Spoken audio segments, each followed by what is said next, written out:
Okey, alhamdulillah barang dah sampai. Barang kita beli dekat Shopee.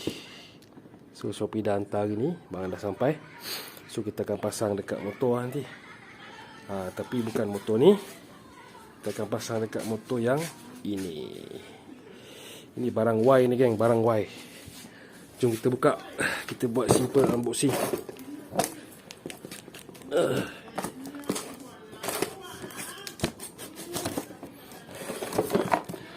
Okey, aku beli shock absorber daripada YSS suspension.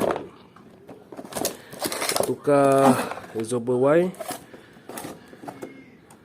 monoshock black yellow Y15ZR.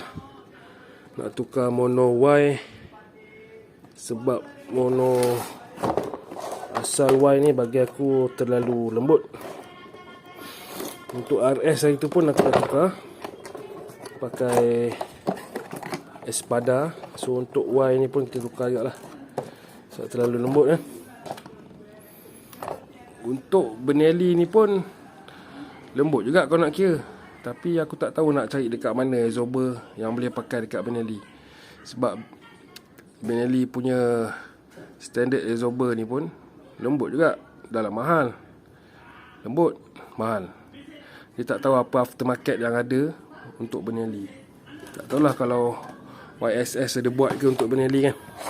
Tak tahulah, tapi itu cerita lain lah. So hari ni kita nak tengok ini dulu. Kita dah beli YSS ni untuk ysuku. So panjang dia 210. Rendah sikit lah kot daripada standard. Okey, agak-agak dia keras lah. Sebab ni adjustable lah. Kalau korang tengok, dia ada adjustable macam ni kan.